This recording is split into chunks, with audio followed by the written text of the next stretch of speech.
Now, as we just discussed, the actual cleaning properties of this water is quite important because typically, when we go out and buy our fruits and vegetables, or if we go to a good food store, to anywhere natural and buy something organic, a lot of times we'll take those and we will wash them under the sink. That's not such a good thing here. I'm going to run some more tap water just to show you what we have in our tap water. Now, we're going to run a little bit different test here. We're actually going to test the chlorine, the amount of chlorine that we have in this tap water. We'll put 4 drops there.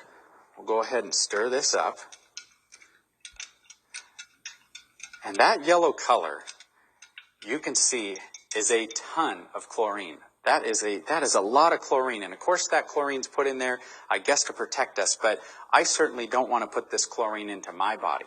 A typical glass of chlorinated water, if you take a shower, a 15-minute shower, you're going to absorb anywhere from 6 to 8 glasses of that chlorinated water through your skin, which of course is your largest organ.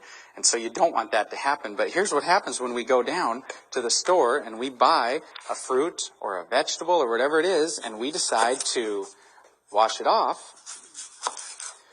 We would normally put that right under the tap. Well, we're going to show you what happens when you do that. Get this nice and chopped up.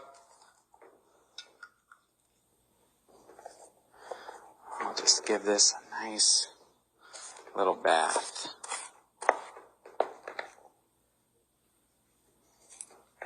There we go, making a mess. Put this right here. We're just going to give this a little stir, just like we would. I know my wife jumps in the bath and she'll take a nice 15 or 20-minute bath.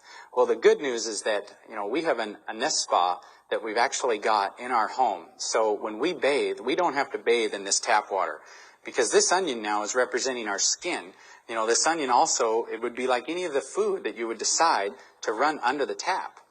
And if you do that, watch what happens here.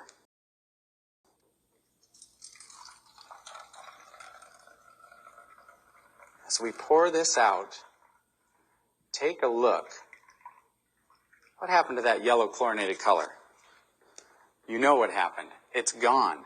The reason it's gone is it absorbed right into the onions, which now, of course, we're going to eat. I just put more chlorine drops in there to see how much chlorine's left in that water, and there's none. So what happened when we took our fruits and vegetables and we washed them under the tap? I think you just looked at it. We didn't wash the vegetables, we washed the water. We literally cleaned the water, we filtered the water that we let go down the drain, and we put the chlorine and the other chemicals right into the food that we're about to eat. So that right there is pretty dramatic.